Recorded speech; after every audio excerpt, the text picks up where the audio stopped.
గత 45 రోజులుగా శుభకార్యాలు లేకుండా చేసిన అధిక జ్యేష్ఠ మాసం కాలగర్భంలో కలిసిపోయింది. మంగళవారం నుంచి నిజ జ్యేష్ఠ మాసం ప్రారంభమవుతుందన్నారు కరీంనగర్ వైదిక పురోహితులు గంగవరం నాగేశ్వర్ శర్మ.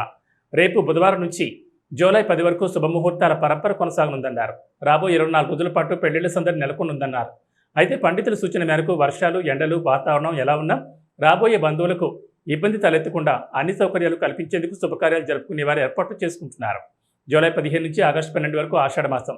జూలై 15 నుంచి ఆగస్టు 12 వరకు గురు మౌఢ్యం కారణంగా ముహూర్తాలుండవు. ఆగస్టు 13 నుంచి ప్రారంభమయ్యే శ్రావణ మాసంలో ముహూర్తాలున్నాయి. జూన్ 29న ఏరువాక పౌర్ణమి, 25న తొలి ఏకాదశి, 29న వ్యాస పౌర్ణిమ జరుపుకోనున్నారు.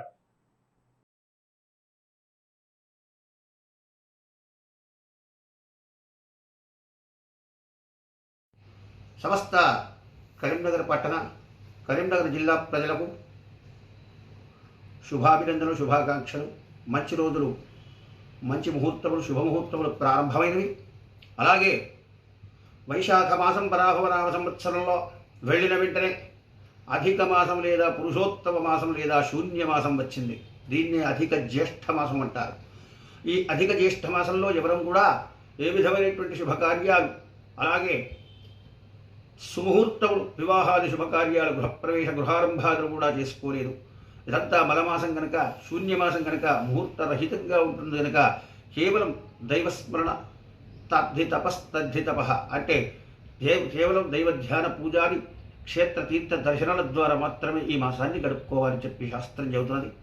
అంతేకాకుండా నిన్న సోమవారం వరకు సోమవతి అమావాస్యతో అధిక జ్యేష్ఠ మాసం వెళ్ళింది.